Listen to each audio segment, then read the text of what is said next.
საქართველოში საათში ერთხელ ერთ ადამიანს მაინც ავთვისებიანი სიმსივნის დიაგნოზს უდგენენ. ჩვენს ქვეყანაში ყოველ დღე კიბოთი დაავადებული 12 ადამიანი იღუპება. გადაცემა, რომელსაც ყველამ უნდა უყუროთ, ონკოლოგიურმა პაციენტებმაც და ჯანმრთელებმაც. რა ვიცით კიბოს შესახებ და რატომ არ მიმართავს არანაირ პრევენციას ჩვენი მოსახლეობის უმრავლესობა? კიბო მორჩენადი დაავადებაა, მთავარი არის ავადმყოფმა დროულად მიმართოს ექიმ-ონკოლოგს. რა უნდა მოვიმოქმედოთ იმისთვის, რომ შემდეგ გვიანი არ იყოს? 10 წელიწადში ონკოლოგიური დაავადებები მსოფლიოში პირველ ადგილზე გადაინაცვლებს.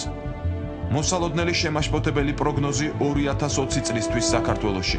ყოველწლიურად საქართველოში 7000-მდე ახალი შემთხვევა ვლინდება.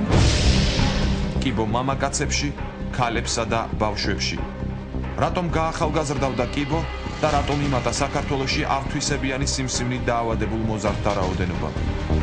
ჩვენ სტუდიაში მოწვეული ცნობილი ონკოლოგები გვეტყვიან, როგორ ვებრძოლოთ და როგორ ავიცილოთ თავიდან ონკოლოგიური დაავადებები.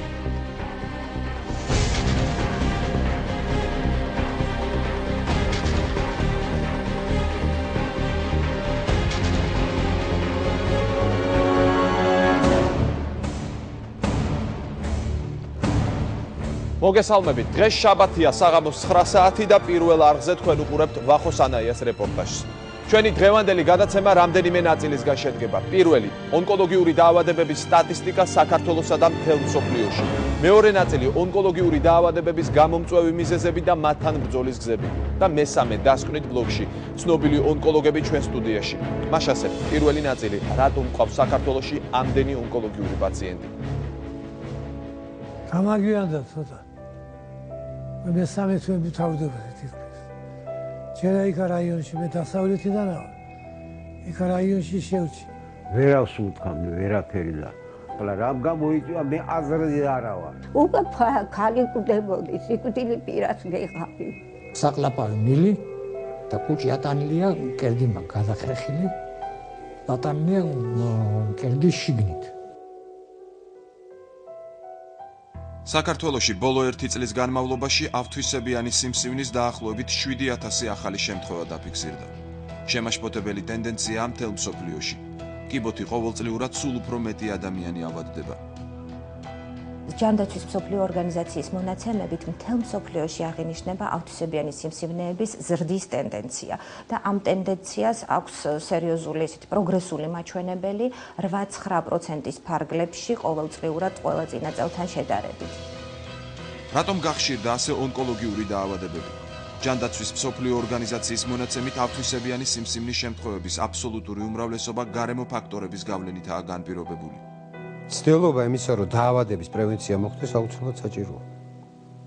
იცით, აი, პირველადი პრევენცია დაავადების, რომ კიბო არ განვითარდეს ორგანიზმში. ხომ? ეს რა არის? რაც ჩვენზეა დამოკიდებული, ეს ცხოვრების ჯანმრთელი წესი. მაგრამ მთლიანად მთელი ეკოლოგიური გარემოს შეცვლა. ოზონის ხვრელების ამოვსება. რადიაციული ფონის მთლიანად მოშლა. სამრეწველო ამოდენა მონსტრების გაუქმება. აბსოლუტურად სუფთა და ახალი ეკოლოგიურად სუფთა პროდუქტების მიღება. 7 მილიარდიანი პოპულაციისათვის პრაქტიკულად არარეალურია. თუ აქამდე სიმსივნური პათოლოგიების ყველაზე მეტი შემთხვევა 60-70 წლის ადამიანებში აღინიშნებოდა, ახლა დაავადების განვითარების რისკი 50 წლიდან იწყება. იმატა კიბომ ბავშვებშიც. სტატისტიკით, ავთვისებიანი სიმსივნის 7000 ახალი შემთხვევიდან 200 ბავშვებზე მოდის. ბავშვთა ასაკში მაინც ძირითადად ეს არის სისხლბადი ორგანოების სიმსივნეები და მათ შორის ლიმფური სისტემის სიმსივნეებიც. ეგრეთ წოდებული ლიმფომები, ჰოჩკინისა და არახოჩკინის ლიმფომები. თუმცა ბავშვთა ასაკში არც თუ კაზუისტიკური იშვიათობას წარმოადგენს თირკმლის სიმსივნეები, ძვალსახსროვანი სისტემის სიმსივნეები, რბილსხეულოვანი სარკომები. არსებობს ესეთი ცნება, სიმსივნის ჩამოყალიბება ტრანსპლაცენტარულად, ანუ როდესაც დედას აქვს სიმსივნე და ის პლაცენტის გზით გადაეცემა ნაყოფს და რეალიზდება ახალშობილობის ან შედარებით უფრო მცირე ასაკის პირობებში. თუმცა აი ესეთი ტრანსპლაცენტარული, ამას ტერმინიც აქვს სამედიცინო, ტრანსპლაცენტარული კანცეროგენეზი, ბლასტომოგენეზი დადასტურებული არის პრინციპში მელანომებისთვის. სხვა სიმსივნეების დროს ეს ტრანსპლაცენტარული გადაცემა სიმსივნის, ანუ დედიდან ბავშვის ორგანიზმზე გადაცემა სიმსივნის, ჯერჯერობით დადგენილი არ არის. ქალებში ყველაზე გავრცელებული ძუძუს შემდეგ კი საშვილოს ნუსხელის კიბოა. ხშირ შემთხვევაში პაციენტები ექიმს მაშინ მიმართავენ, როცა დაავადების მკვეთრად გამოხატული სიმპტომები აღენიშნებათ.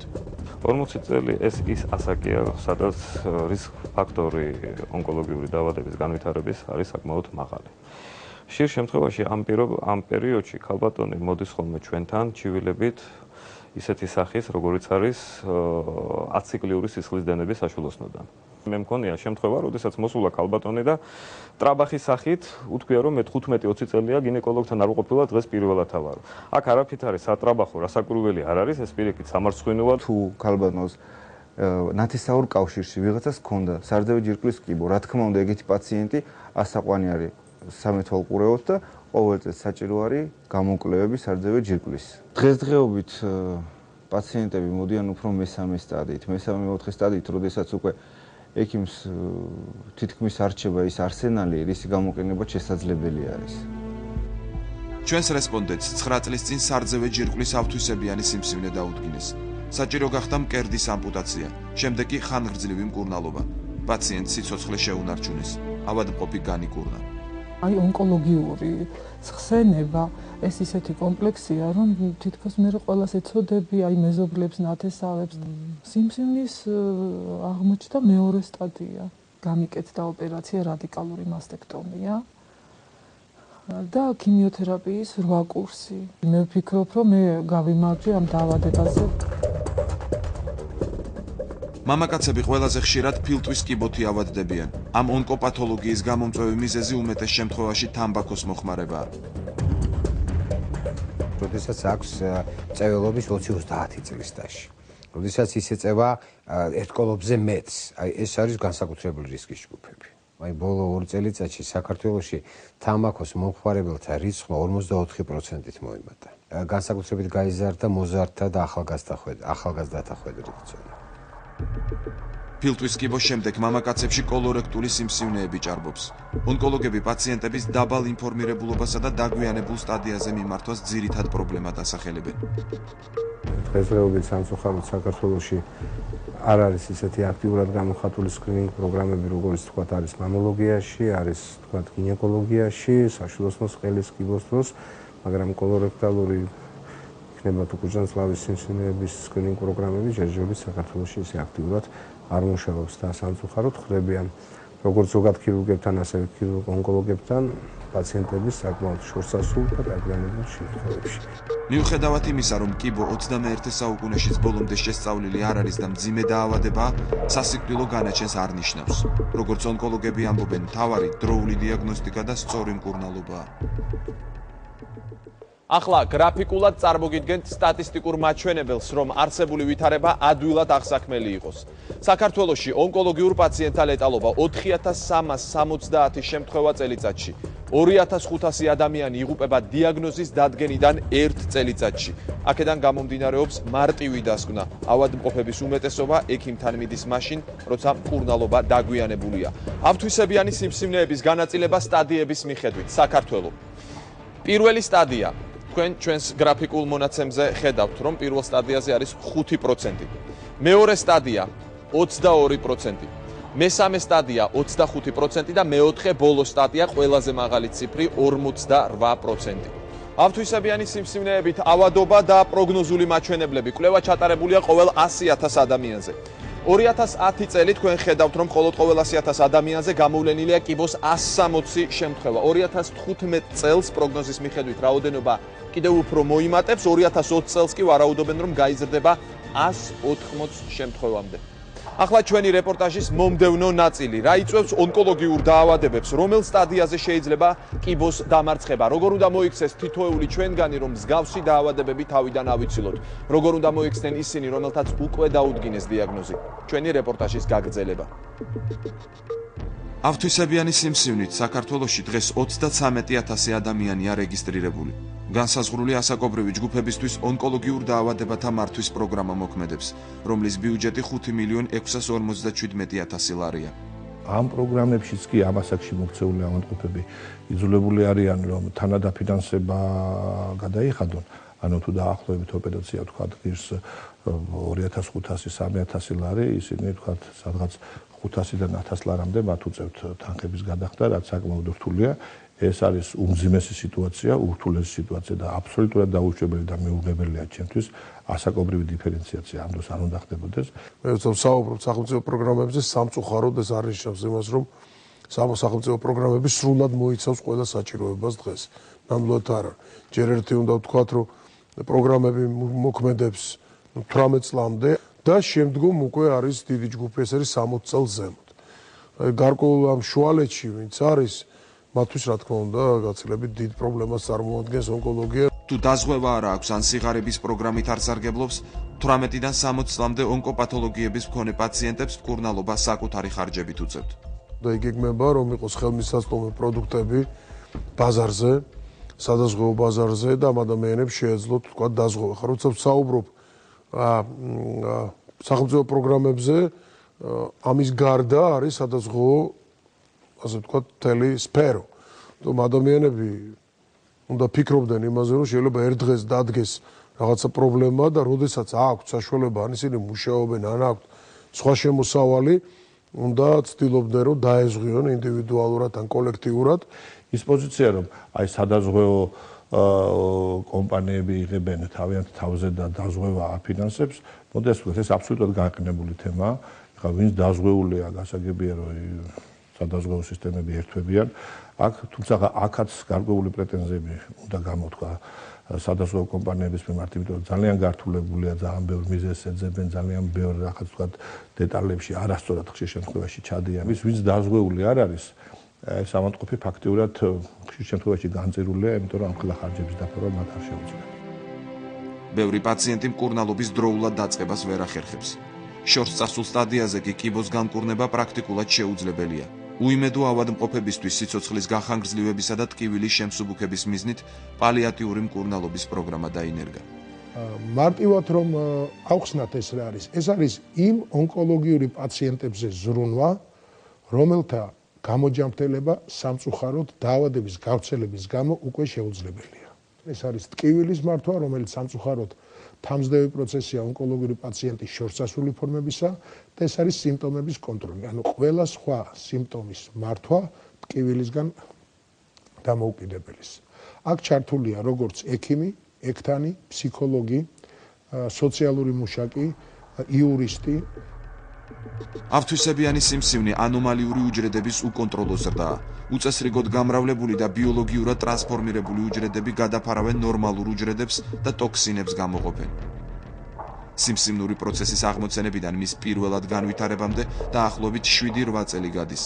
დღეს სკრინინგის საშუალებით უკვე შესაძლებელია პათოლოგიური პროცესის ადრეულ სტადიაზე აღმოჩენა. მაისის თვიდან დაიფარება მთელი საქართველო.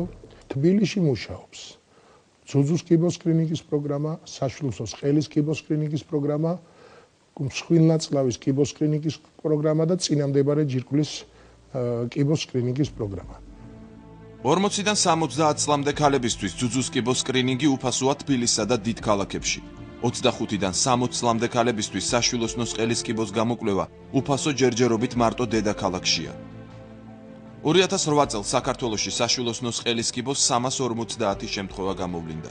ამ სახეობის პათოლოგიის მთავარ გამომწვევ მიზეზად პაპილომა ვირუსი მიიჩნევა. ბოლო წლებში პრევენციის მიზნით 11-დან 13 წლის ჩათვლით გოგონებს თბილისში ვაქცინაცია უფასოდ უტარდებათ.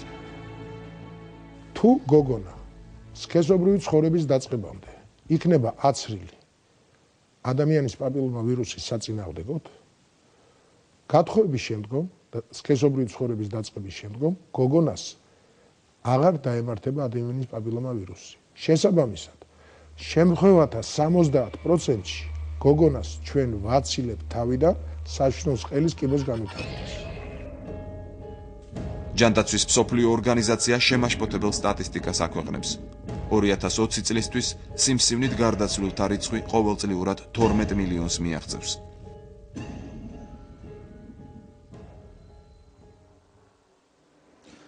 და ჩვენ განვაგრძობთ ონკოლოგიურ დაავადებებზე საუბარს და ბრუნდებით სტუდიაში ჩვენ სტუმრებთან ერთად წარმოგიდგენთ მათ. ბატონი რევას გაგუა, ონკოლოგიის ეროვნული ცენტრის გენერალური დირექტორი, მოგესალმებით, ძალიან დიდი მადლობა გადაცემაში სტუმრობისთვის. თენგიზ ჭარკვიანი, ონკოლოგიის ნაციონალური ცენტრის გინეკოლოგიური კლინიკის ხელმძღვანელი, ბატონი გია ნემსაძე, ონკოლოგიის ნაციონალური ცენტრის მამოლოგიური კლინიკის ხელმძღვანელი და გურა მენთეშაშვილი, ონკოლოგიური ნაციონალური ცენტრის გენერალური დირექტორის მოადგილე. ძალიან დიდი მადლობა, მინდა გადაგიხადოთ ყველა სტუდიაში მობრძანებისთვის. ბატონი რევას, თქვენ გისვამთ პირველ შეკითხვას, რამდენად მძიმეა ის მდგომარეობა, რაც დღეს გვაქვს საქართველოში ონკოლოგიურ პაციენტთა მხრივ? არა მარტო საქართველოში, არამედ მსოფლიოშია მდგომარეობა მძიმე ონკოლოგიურ პაციენტებთან დაკავშირებით. ამ სიმძიმეს განაპირობებს თავად ის ტენდენცია, რომელიც აღინიშნება ავთვისებიან სიმსივნეებთან დაკავშირებით. მათი შემცირების ტენდენცია არ აღინიშნება როგორც მსოფლიოში, ასევე საქართველოში და ყოველ წელს ვლინდება კიბოს ახალი 7000 შემთხვევა. და ჩვენ და საუბედუროთ ამ 7000 შემთხვევიდან დაახლოებით 70% დაავადების იმ სტადიაშია, როდესაც მკურნალობის ეფექტურობა ნაკლებია, დაბალია. ეს არის დაავადების მესამე-მეოთხე სტადია. აქედან გამომდინარე, სიმძიმე უკვე გასაგებია საზოგადოებისათვის, მაგრამ არც ასე უიმედოდ უნდა დაისახოს და დაიხატოს სიტუაცია. ვინაიდან დღეს კიბოს დიაგნოზი არ არის სიკვდილის დიაგნოზთან გაიგივებული. არაერთი შემთხვევებია, როდესაც კიბო თუმცა მოდიშ ვიხდი, მაგრამ ხშირად მართლაც საზოგადოებაში შეიძლება ეს ასე ესმოდეთ, იმიტომ რომ ინფორმაციის ნაკლებობის გამოც, რომ კიბო ხშირ შემთხვევაში ბევრისთვის ნიშნავს ასოცირდება სიკვდილთან. დიახ, მაგრამ ეს ასე არ არის ნამდვილად. მე შემიძლია მოვიყვანო სტატისტიკური მონაცემებიც კი, როდესაც თუ დაავადება პირველ სტადიაშია, განკურნების შანსი შეიძლება იყოს არა 99%, არამედ 100%-იც კი. და შესაბამისად, მეორე სტადიაში შედარებით ნაკლებია, ხოლო როგორც აღნიშნე, მესამე-მეოთხე სტადიაში კი კიბოს მკურნალობის ეფექტურობა დაბალია, თუმცა აქაც არ არის უიმედობა. ვინაიდან დღეს არის ისეთი საშუალებები კიბოს სამკურნალოდ მხედველობაში მაქვს ქიმიოთერაპია, რადიოთერაპია, სადაც სიცოცხლის ხანგრძლივობა ამ სტადიაშიც კი შეიძლება იქნეს მნიშვნელოვნად გახანგრძლივებული. რა მეთოდები არსებობს კიბოს მკურნალობისა და რას ემყარება ჩემი ასეთი ნათქვამი? უპირველეს ყოვლისა, კიბოს მკურნალობის რადიკალურ მეთოდს წარმოადგენს ქირურგიული მკურნალობა.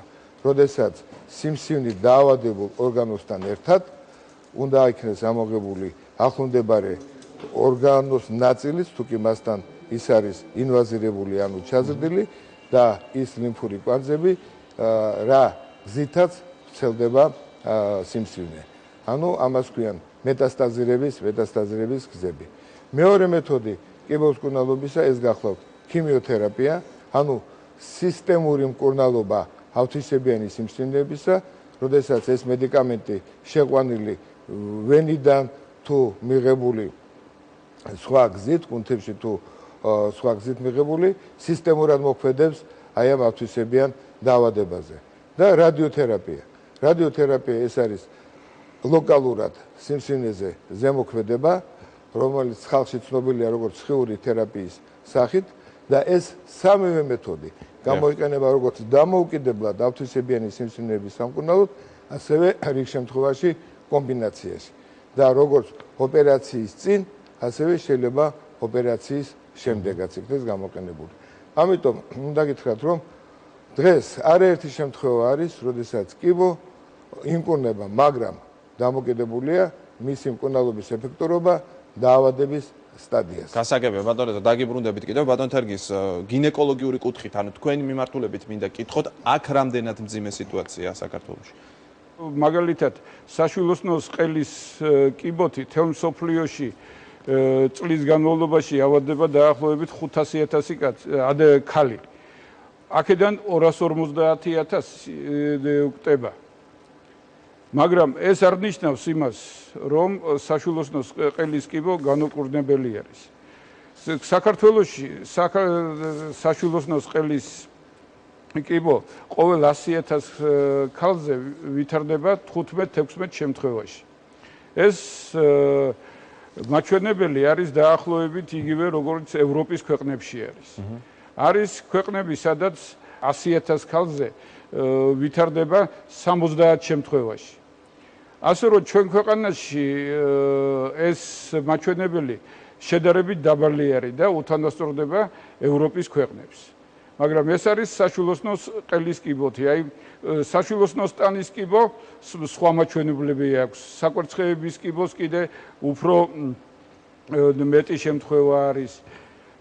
უფრო ნაკლების შემთხვევები არის ვულვის კიბოს დროს.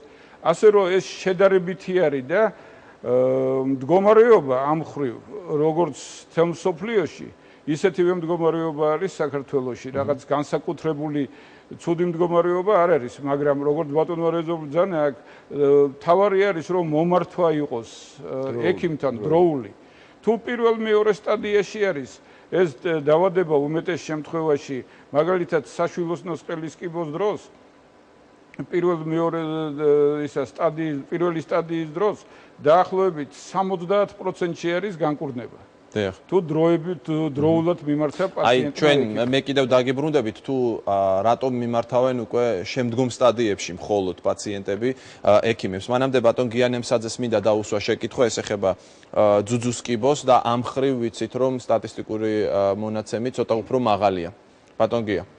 დღეს საქართველოში კიბოს საერთო რაოდენობა არის ძალიან მაღალი და მათ შორის შეიძლება ითქვას რომ ძუძუს კიბოს პრაქტიკულად პირველი ადგილი უკავია. ეს რაც შეეხება სტატისტიკურ მონაცემებს.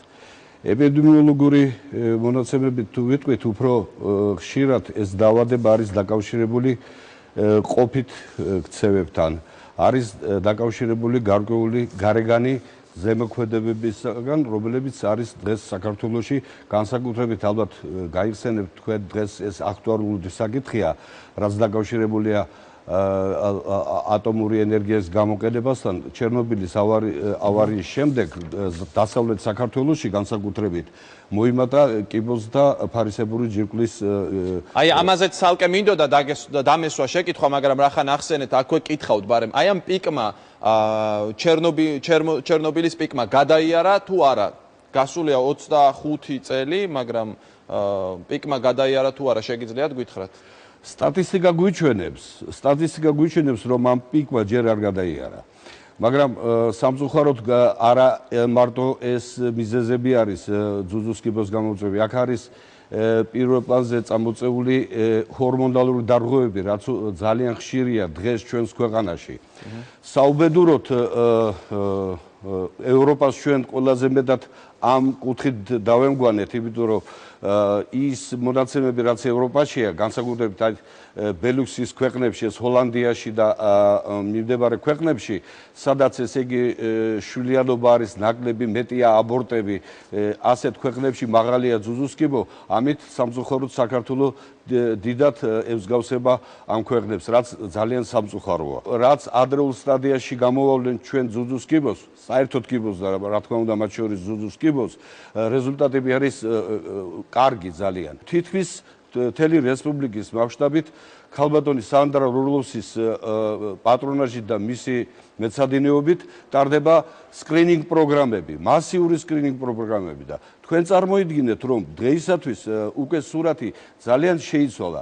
როდესაც წინა 10 წლებში დავუშვათ მე როგორც კლინიკის ხელმძღვანელს, თითქმის იშვიათად აი წლის მანძილზე თითებზე ჩამოსათვლილი მინახავს ხოლმე პირველი სტადიის კიბო, ესე იგი სიმსივნე, რომელიც არ აღემატება 2 სანტიმეტრს, ან უფრო მეტიც, იმასაც გეტყვით, რომ 1 სანტიმეტრს არ აღემატება და ისეთი სიმსივნეები მოდის უკვე პროცენტული შემადგენლობა ამ პაციენტებისა იმდენად იმატა, რომ ჩვენ რეზულტატებს უკვე რა თქმა უნდა შემდგომში მოვივკით, მაგრამ მე დარწმუნებული ვარ იმაში, რომ რეზულტატები იქნება გადასარევი, კარგი და ჩინებული. ბატონ გურამს მინდა დაუსვა შეკითხვა. ბატონ გურამ, თუ არის ცნობილი რეგიონების მიხედვით, თუ არის დაყოფილი, ვთქვათ, რომელ რეგიონში არის უფრო მაღალი მაჩვენებელი, ან რომელი რეგიონისთვის რომელი დაავადებაა დამახასიათებელი უფრო მეტად. ასეთი კვლევა თუ ჩატარებულა? ეს კვლევები ყოველთვის ტარდებოდა და ეხლა ტარდება, მაგრამ საქართველოს იმდენად პატარა ქვეყანაა, რომ რეგიონებად დაყოფა და ავადობის სტრუქტურის შესწავლა საქართველოში ეს ძალიან არაობიექტური მაჩვენებლები იქნება. კი, არის მთიან რეგიონებში ზოგიერთი დაავადებები შეიძლება უფრო მეტად გამოვლინდეს, სხვადასხვა ნივთიერებების ნაკლებობის გამო, მაგრამ მთლიანობაში შეიძლება საქართველოს შევადაროთ, თქვათ, სხვა რომელიმე ქვეყანას, სადაც გეოგრაფიული, სოციალური პირობები განსხვავებულია. აქ ჩვენთან უფრო განსხვავება იქნება და ნახულობთ განსხვავებას მოსახლეობის ეთნიკური შემადგენლობის მიხედვით. იქ სადაც შობადობა მაღალია, რა თქმა უნდა, იქ უფრო ხშირია საშვილოსნოს კიბოს შემთხვევები და იქ სადაც შობადობა ნაკლებია და იშვიათია და გვიანი, ასე ვთქვათ, ორსულობებია, მეტი აბორტები, უფრო მეტია, ვთქვათ, ზუზუს კიბოს შემთხვევები. ასევე კვებაზეა დამოკიდებული, ვთქვათ, კვებაზე, კურსტასლავის ტრაქტის სიმსივნეებზე შეიძლება იყოს გავლენა იქონიოს, ვთქვათ, შებოლილი საკვების მიღება, ცხარე საკვების მიღება და ასე შემდეგ. ყოველ შემთხვევაში ეს მაჩვენებლები განსხვავდება არა რეგიონების მიხედვით, უფრო განსხვავდება ეთნიკური მიხედვით. გასაგებია, ბატონ რეზო, მე თქვენ მინდა დაგისვათ ისევ შეკითხვა, ფილტვის კიბოსთან დაკავშირებით, რატომ არის ასეთი მაღალი მაჩვენებელი? ესე იგი, საქართველოში, როგორც გითხარით, 7000 კიბოს ახალი შემთხვევა ფიქსირდება თქო. პირველ ადგილზე მამაკაცთა პოპულაციაში ფილტვის კიბოა. და ეს არ არის მსჯელობის საგანი, უკვე დამტკიცებულია, რომ ფილტვის კიბოს გამოწვევი მიზეზი არის თამბაქოს წევა. და უნდა გითხრათ, რომ სოფლიოში დღეს 5 მილიარდი ადამიანი ეწევა თამბაქოს და ჩვენ დასაუბედუროთ 1/5 მათგან არის ქალბატონები, ქალები. და ქალთა პოპულაციაში თუ კი იშვიათობა იყო წინათ და ეს ფილტვის კიბო ითვლებოდა მამაკაცთა დაავადებად, არა, დღეს ეს ფილტვის კიბო ქალების დაავადებაც არის. რა ხდება? რა არის მიზეზი, რომ თამბაქოს მწეველებშია ძირითადად გავრცელებული ეს დაავადება? თამბაქოს შემადგენლობაში შედის კანცეროგენული ნივთიერებები. მართალია იქ დღეს დადგენილია, რომ 4000-მდე სხვადასხვა ქიმიური შემადგენლობის ნივთიერებაა, მაგრამ 60% მათგან არის კანცეროგენული ნივთიერება. აი ესეთი როგორც არის 3-4 ბენზპირენი და მისი ხანგრძლივი ზემოქმედება სასუნთ გზებზე აი უიწევს ფილტვის კიბოს განვითარებას. რა თქმა უნდა, აი ახალგაზრდა კაცი, რომ თამბაქოს მოწევას იწყებს დღეს, მას ერთ თვეში ფილტვის კიბო არ განვითარდება, მაგრამ მამაკაცებში ფილტვის კიბო ვლინდება თამბაქოს მოწევის დაწყებიდან დაახლოებით 30 წლის შემდეგ. და რომელ ასაკში იწყებენ მოწევას მამაკაცები, ჩვენ რომ ვეკითხებით მათ, თქვენ წარმოიდგინეთ, საოცარი ციფრები არის, დაახლოებით 9-11 წლის ასაკში. და ქალები კი პირიქით 18, 20, 21 წლის ასაკში იწყებენ სიგარეტის მოწევას. და აქედან გამომდინარე, მამაკაცებში ეს დაავადება ეს არის 50 წლის ზემოთ, ხოლო ქალებში სადღაც 65-70 წლის ზემოთ და მიდის ძალიან აგრესიულად. ფილტვის კიბო ერთ-ერთი ყველაზე აგრესიული დაავადებაა. და თქვენ წარმოიდგინეთ, რომ მას რაღაც ერთი დამახასიათებელი ნიშანი არ ახასიათებს და საუბედუროდ უმეტეს შემთხვევაში მესამე-მეოთხე სტადიაში ხდება. ვინაიდან აი ერთი ნიშანი რომ იყოს რაღაც ისეთი, რომელიც მას განასხვავებს ფილტვების სხვა დაავადებებისაგან, ალბათ შეიძლება ის დროულად იქნეს დადგენილი. აი დროულად რომ იყოს დადგენილი, ამისათვის საჭირო არის, რომ იყოს შექმნილი რისკ ჯგუფები, აყვანილი იყოს აღრიცხვაზე ის მოქალაქეები, რომლებიც ხანგრძლივად ეწევიან სიგარეტს და მათი გამოკვლევა წელიწადში ერთჯერ მაინც უნდა ხდებოდეს 50 წლის ზემოთ. გამოკვლევაში გულისხმობა რენტგენოლოგიური გამოკვლევა. და თუ კი რაიმე საეჭვო აღმოჩნდება რენტგენოგრამაზე, კი არ უნდა ვიფიქროთ ჯერ ჩვენ რომ აქ შეიძლება იყოს ფილტვების რომელიმე სხვა დაავადება, არამედ უპირველეს ყოვლისა ყურადღება უნდა გავამახვილოთ იმაზე ხომ არ არის ამ ონკოლოგიური დაავადება, მით უფრო თუ ვიცით რომ ისინი არიან წეველები. აი მე მგონი ძალიან ლოგიკური იქნება თუ კი გადავალთ შემდეგ საკითხზე, რომელიც თქვენ პრინციპში უკვე ახსენეთ, რომ მესამე და ძირითადად მეოთხე სტადიებზე აკითხავენ ავადმყოფები ექიმს. რატომ ხდება ასე?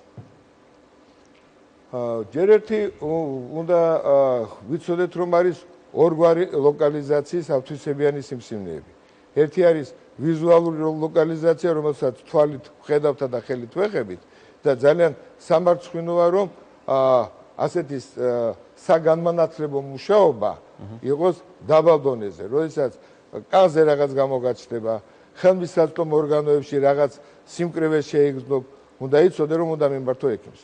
ხოლო რაც შეეხება შინაგანი ორგანოების ავთვისებიან დაავადებებს, რომელთაც განსაკუთრებული ნიშან-თვისება არ ახასიათებთ, აქ კიდევ საჭირო არის ოჯახის ექიმის ონკოლოგიური სიფხიზლის მაღალ დონეზე ცოდნა.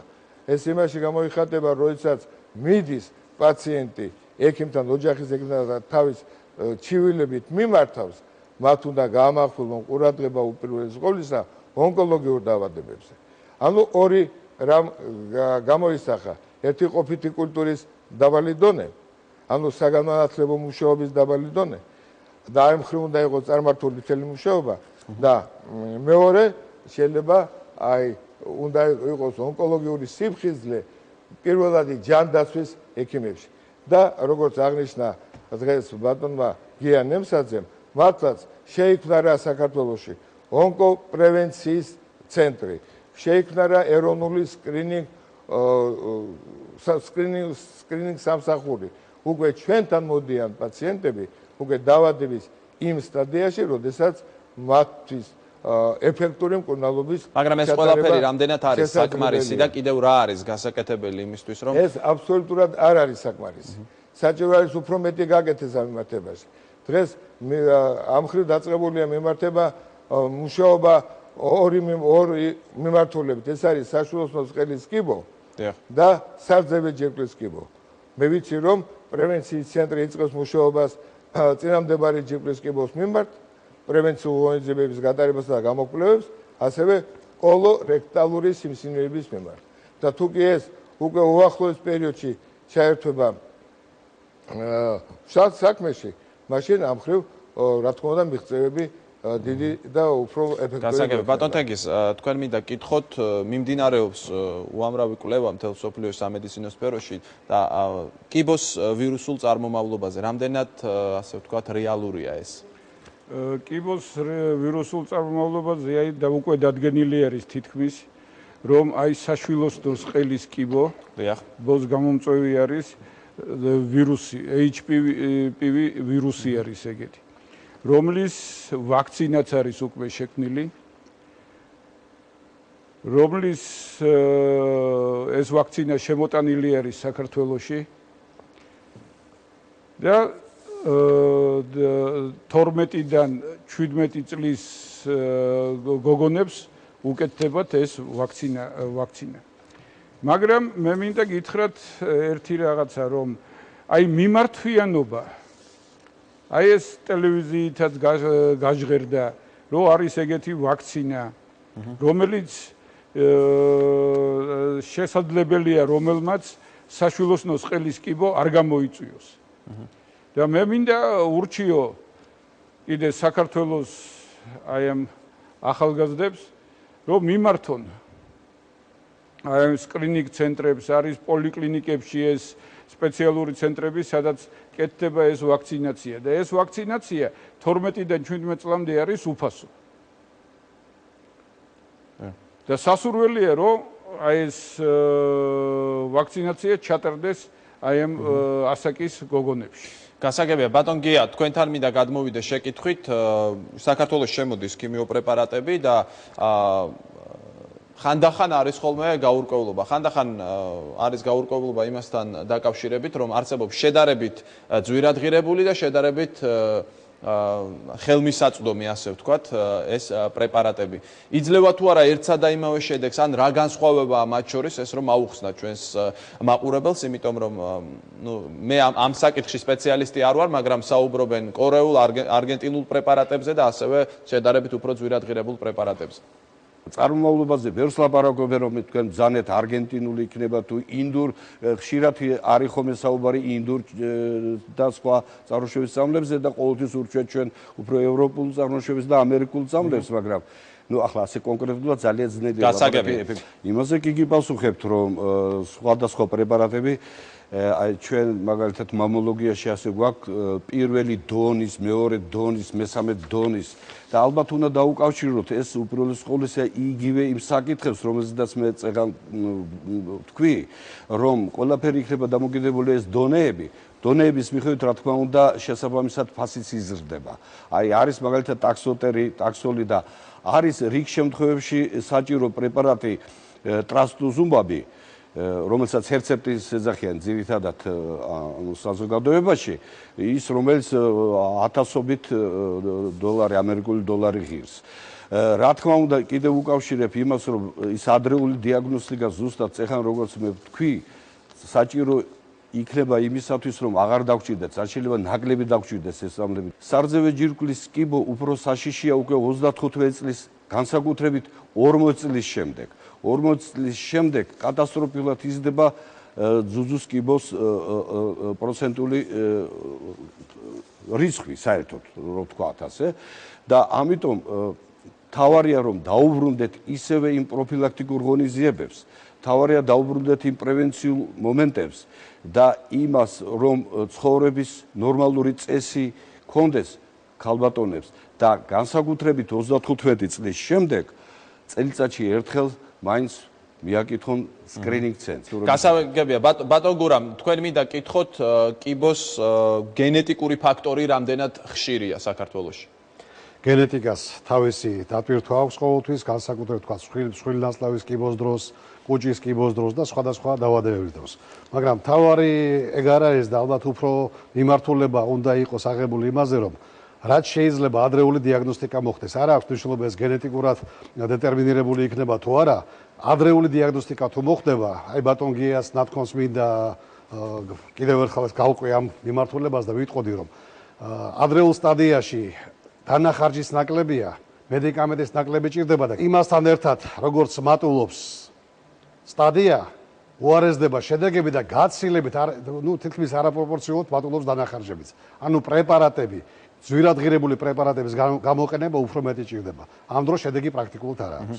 აი, პროფესიული დაავადება ვისთვის შეიძლება იყოს კიბო? აი, უფასო რძეს ურიგებდნენ ადრე და ასე შემდეგ. ეს მეთოდი რამდენად ამართლებდა? საქართველოში პრაქტიკულად ესეთი წარმოებები ახლა ამ წუთას არც არის ესეთი წარმოებები, სადაც შეიძლება ვილაპარაკოთ პროფესიულ აი, რისკ ჯგუფები ყველაზე დიდი რომელი? ამიტომ ვილაპარაკოთ ჩვენთან ეს წარმოებები, რასაც ერქვა ქიმიური წარმოება, დიდი ქიმიური წარმოებები დარიშხანთან მუშაობა პრაქტიკულად აღარ არის ასბესტის საწარმოები, ანუ კანცეროგენები დადგენილია და არსებობს კანცეროგენების სხვადასხვა ჯგუფები, ანუ მისი ასე ვთქვათ გამოსავლის მიხედვით, კიბოს გამომწვევი გამოსავლის მიხედვით, პირველი, მეორე, მესამე ჯგუფის კანცეროგენებია და ჩვენთან წარმოება ესეთი ახლა პრაქტიკულად ძალიან ცოტა არის, სადაც კანცეროგენებთან შეხება აქვს მუშაკებს. ამიტომ მავნე წარმოება, სადაც ვიტყვით, რომ კანცეროგენებით დატვირთულია, პრაქტიკულად საქართველოში არ არის. გასაგებია, ბატონ რეზო, სთავაზობენ თუ არა საქართველოში იმ სერვისს ონკოლოგიურ პაციენტებს, რასაც ვთქვათ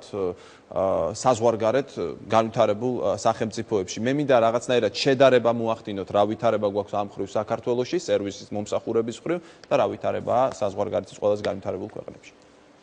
დგება ბატონო ახტაკ, მე მოვლილი მაქვს პრაქტიკულად სოფლიოს ბევრი ონკოლოგიური ცენტრები. მკურნალობისა და დიაგნოსტიკის მხრივ განსხვავება არ არის. ხოლო რაც შეეხება სერვისის მხრივ რადიკალური განსხვავება. იმიტომ რომ ჩვენთან არსებული მატერიალურ-ტექნიკური ბაზა გნებავთ თუ გნებავთ ის აპარატურა, რომელიც დღეს მოქმედებს მორალურად და ფიზიკურად ზოგიერთი მათგანი უკვე მოძველებულია. მაგრამ მიუხედავად ამისა, გამოკვლევის ყველა მეთოდი გამოიყენება. ვინაიდან საქართველოში სხვადასხვა კლინიკებში და განსაკუთრებით კერძო კლინიკებში არის დღეს საშუალება იმისა, რომ გამოიკვლიო იმ დონეზე პაციენტები, როგორიც არის დასავლეთის ქვეყნებში. ეს არის კომპიუტერული ტომოგრაფია, მაგნიტური რეზონანსი, ანგიოგრაფიული კვლევები, რადიოიზოტოპური გამოკვლევა, ეს ყველაფერი კეთდება დღეს საქართველოში. მაგრამ ჩვენთან ონკოლოგიურ ცენტრში მეტნაკლებად. რაც შეეხება სამედიცინო სამეცნიერო კვლევას მსგავსი კვლევების საშუალება თუ არის საქართველოში? ონკოლოგიური ცენტრი გახდათ ძალიან ტრადიციული დაწესებულება ამ მხრივ. მას 60 წლიანი ისტორია აქვს და უნდა გითხრათ, რომ დღესაც საქართველოში ასეთი დიდი კომბინატი, სადაც ტარდება სამკურნალო, პრაქტიკული, სადიაგნოსტიკო, პედაგოგიური და სამეცნიერო დაწესებულება, ალბათ ბევრი ვერ მოინახება. ჩვენთან 20-ზე მეტი მედიცინის დოქტორი ეკახლავთ, 60-ზე მეტი მედიცინის მეცნიერებათა კანდიდატი და არაერთი სახელმწიფო პრემიის ლაურეატია. მაგრამ მე მაინც ვამახვილებ ყურადღებას იმაზე, რომ საჭიროა მატერიალურ-ტექნიკური ბაზის განახლება და უფრო მეტი სერვისის შექმნა პაციენტებისათვის. არ ვიცი ახლა თქვენ ნამყოფი ხართ თუ არა ონკოლოგიის ცენტრში, მაგრამ ძალიან ბევრია ნამყოფი და არ მოეწონება ახლა ამ ონკოლოგიური ცენტრის თუ გნებავთ დიზაინი, არ მოეწონებათ ინტერიერი, არ მოეწონებათ ექსტერიერი და აი ამას ყველაფერს სჭირდებოდა მიხედვა და ამასთან დაკავშირებით აი ეს პოლიტიკა რაც ტარდება ჯანმრთელობის სისტემასთან მიმართებაში, გატარდა ონკოლოგიურ ცენტრად და ჩვენი ცენტრი დღეს არის პრივატიზებული. შეგიძლიათ ბრძანოთ და შემდეგ დასასრულისკენ უნდა წავიდეთ. პრივატიზაციაზე გსურთ თქმა და პრივატიზებული არის კანადური ესე იგი ბიზნესმენების მიერ. ეს გახლავთ ესე იგი Pegasus International Pharmaceutical Groups, რომლებმაც გააკეთეს პრივატიზაცია ამ ცენტრისა და დაგეგმილია ძალიან ბევრი სასიკეთო რამ ჩვენი ქვეყნისათვის და ჩვენი მოსახლეობისათვის. ვინაიდან იმ არსებულ ტერიტორიაზე უნდა აშენდეს ახალი ონკოლოგიური ცენტრი, რომელიც იქნება ევროპული სტანდარტების დონეზე, როგორც ლაპარაკობენ ეს ინვესტორები, ჩაიდება დაახლოებით 20 მილიონი ამერიკული დოლარი, მაგრამ ლაპარაკია, რომ ალბათ ახალი ცენტრის აშენებას შეიძლება დასჭირდეს უფრო მეტი, ხოლო ძველ ცენტრში კი შეიქმნება ჩვენი მოქალაქეებისათვის, ჩვენი პაციენტებისათვის სერვისი, როგორც არის სასტუმროები, პანსიონატები და ასე შემდეგ. და გამოკვლევის მეთოდებიდან მე რაკე ვახსენე ევროპული სტანდარტი, ანუ იქნება ყველაფერი ის სამომავლოდ დამას დაჭირდება, როგორც არის კონტრაქტით ხელმოწერილი, დაახლოებით 2 წელი, რომ აშენდეს ახალი ონკოლოგიური ცენტრი ჩვენსავე ტერიტორიაზე. გასაგები ეს რაც შეეხებოდა ასე ვთქვათ პრივატიზაციას და მომავალს. ჩვენი გადაცემა დასასრულისკენ მიდის და მე მინდა ძალიან ბევრი ადამიანი გვიყურებს და მინდა მოკლედ მიმართოთ თქვენი რჩევა უთხრათ ონკოლოგიურ პაციენტებს და ასევე მათ, რომლებიც არიან ჯანმრთელები, მაგრამ უნდა იფიქრონ, რა საფრთხე შეიცავს ონკოლოგიური დაავადებები. ამიტომ ძალიან მოკლედ შეგიძლიათ თითოეულმა თქვენგანმა მიმართოთ, ასე ვთქვათ, თქვენი სფეროს მიხედვით. მე ვიტყოდი, რომ მინდა შეეგნოს ყველა მოქალაქემ, რომ კიბოს დიაგნოზი არ არის გაიგივებული სასიკვდილო განაჩენთან. ნუ შეგეშინდებათ ამის. თუკი და არც უნდა დაგიმალოთ ჩვენ ეს თქვენ. უნდა გიხსნათ, თუკი ავთვისებიანი დაავადება არის. ჩემთან შემოდიან პაციენტების ახლობლები და სანამ პაციენტს შემოიყვანენ, მანამდე მართლობენ, რომ ბატონო რეზო, მოეტყვით, რომ მას ეს დაავადება აქვს და მე არა ვარ ის პიროვნება, რომელმაც შეიძლება ტყუილი უთხრას პაციენტს და ვეუბნები კიდეც, რომ თქვენ გაქვთ სიმსივნე, რომელიც შეიძლება დღეს იყოს იმ სტადიაში, როდესაც შეიძლება სერიოზული მკურნალობის ჩატარება და ნუ გვეტყვით ამაზე ვართ. როდესაც უმალავენ და ეუბნებიან, რომ აი ეს არაფერი არ არის, სულ მალე გაგივლით, აქ ანთებადი პროცესია, ავანტყოფი თავს იიმედებს და გადის ის ძვირფასი დრო, რომელიც აუცილებელი არის ეფექტური მკურნალობისათვის. დრო ავანტყოფის სასარგებლოდ კიბოს დროს არ მუშაობს და ამიტომ ჯობია მოგმართონ და იცოდნენ მათ რაც აქვს. გასაგები, ბატონ თენგიზ. თქვენ რა შეგიძლიათ უთხრათ? მე მინდა ვთხოვო ყველა ქართველ ქალს, რომ 6 თვეში ერთხელ გაეშინჯონ გინეკოლოგს, მიმართონ სკრინინგ ცენტრებს, რომ ეს პრობლემა მოიხსნას ერთხელ და სამუდამოდ. თუ დროზე მიმართავენ აი ამ სკრინინგ თემს პროფილაქტიკისთვის, სკრინინგისთვის, ეს დაავადება ამოიფრება საერთოდ. და ქართველი ქალები ძალიან ლამაზი არიან და მინდა ურჩიო, რომ სილამაზე შეინარჩუნონ და მიმართონ ექიმს დროულად. რაც შეეხება მკურნალობის ხარჯებს, რამდენად ხელმისაწვდომია ხოლმე? სკრინინგ ცენტრებში, რომელიც არის შექმნილი თბილისში, ეს სკრინინგი არის უფასო.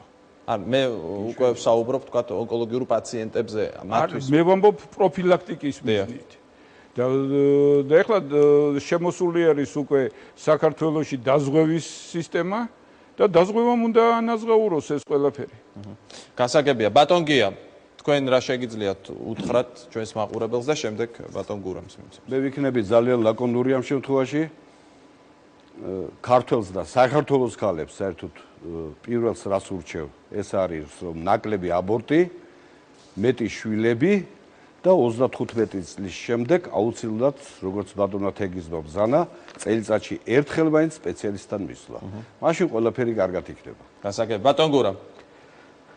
გეტყვით, იგივეს ალბათ რომ რაც შეიძლება ყურადღებით ვიყოთ საკუთარი ორგანიზმის მიმართ. რაც შეიძლება შევიგნოთ ის რომ კიბო შეიძლება ყველას დაემართოს, მაგრამ გარკვეულ შემთხვევაში კიბოს აცილებად შეიძლება და თუ დროულად მივხედოთ, მინიმალური დანახარჯით მორჩენად შეიძლება. გასაგებია, ძალიან დიდი მადლობა მინდა გადაგიხადოთ გადაცემაში მონაწილეობისთვის და სტუდიაში მოსვლისთვის. ბატონი რეზო გაგუა, ბატონი თენგიზ ჩარკვიანი, ბატონი გია ნემსაძე და ბატონი გურამ მენთეშაშვილი იყვნენ ჩვენი სტუმრები. დიდი მადლობა. დღევანდელი გადაცემა ამით დასრულდა. შევხვდებით ერთმანეთს მომავალ შაბათს საღამოს 9 საათზე პირველ აქცე. ნახვამდის.